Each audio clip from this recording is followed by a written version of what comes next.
एक कथा आती है, हरपाल नामक भक्त हुए भगवान के। क्या नाम था?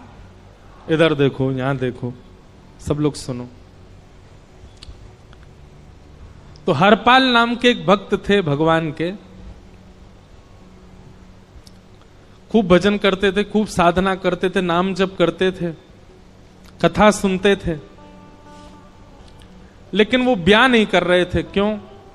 उनकी इच्छा थी कि जैसा मैं भजन करता हूं, जैसी मेरी भक्ति है, जैसा मेरा भाव ठाकुर जी के प्रति है, ऐसी कन्या मिले तो मैं ब्याह करूंगा, नहीं तो जीवन भर ऐसे ही रहूंगा। तभी उनके किसी रिश्तेदार ने आकर के बताया, बोले तेरे लायक कन्या मिल गई मुझको। तो हरपाल जी बोले, क्या क्या गुण है उस कन्या का? बोले उस कन्या ने शर्त रखी है, मैं उसी से ब्याह करूंगी जो रोज 1000 संतों को प्रसाद पवाता हो। हरपाल जी बोले, अब तो मुहूर्त भी नहीं निकलवाना, कल ही ब्याह करवा दो मेरा। ऐसी कन्या से तो मैं बिना मुहूर्त के ब्याह करूं। मुहूर्त उसके संग देखा जाता है जिसके संग यह संकोच हो या फिर यह दुविधा हो कि पता नहीं जीवन कैसा चलेगा। इससे तो मुझे भरोसा है बढ़िया जाएगा मेरा जीवन, इसी से ब्याह करा दो। कन्या ने शर्त रखी, हरपाल जी हम आपसे ब्याह तो कर रहे हैं, पर हमारी शर्त मंजूर है ना? रोज 1000 संतों को प्रसाद पवाना पड़ेगा। बोला मैं निश्चित करूंगा, आप ब्याह कर लो। और ब्याह हो गया। हरपाल जी रोज 1000 महात्माओं को प्रसाद पवाते।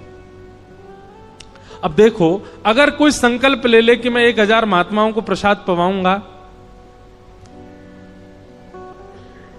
अगर 100 महात्मा ज्यादा बढ़ जाएं, 200 महात्मा ज्यादा, उनको मना करेगा क्या? वो तो फिर अपराध बनेगा उससे।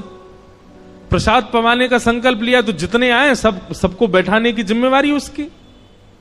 ऐसी कथा में भी होता है, कथा में जितने लोग आए सबका स्वागत होना चाहिए, सबके लिए स्थान पर्याप्त होना चाहिए।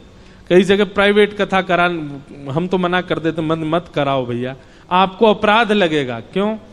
वैष्णव को पता चला कि कथा हो रही, वो सुनने आ गया, जगह नहीं मिली या फिर वो बैठ नहीं पाया, तो खाली रहे भले ही स्थान, पर फिर भी स्थान बड़ा रखो ताकि कोई भी आए तो कोई रहे ना कथा से, नहीं तो कथा कराने वाले को अपराध लगता है।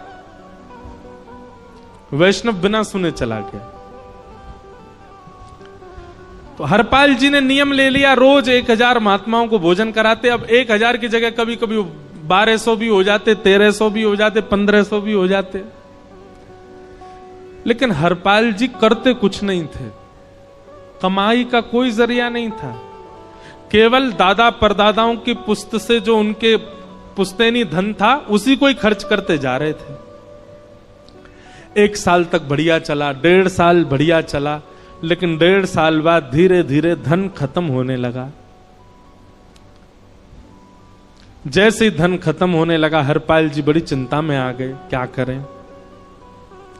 पत्नी को नहीं बताते थे। क्यों? बोले इससे तो शर्त लगी, इसको क्यों बताऊं अपना दुख? इससे तो शर्त, मेरी यही शर्त थी कि रोज 1000 संतों को भोजन कराना। तो हरपाल जी ने बाहर जाते और दुकानदारों के यहां से जाकर के कर्जा लेने लगे। वो पुराने संपन्न थे तो किसी ने कर्जा देने से मना भी नहीं किया, सब देने लगे, बोले ले जा।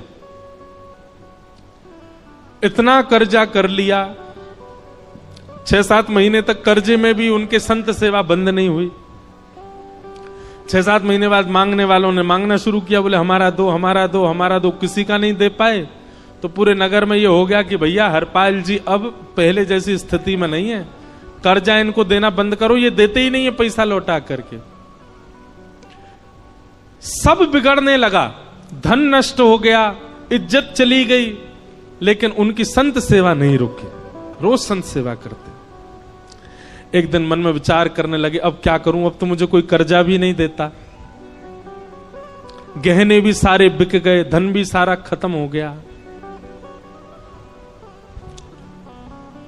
तो हरपाल जी ने मन बनाया कि मैं चोरी करूंगा, और चोरी करके ठाकुर जी, आप लोग मत करना ऐसा, चोरी करूंगा।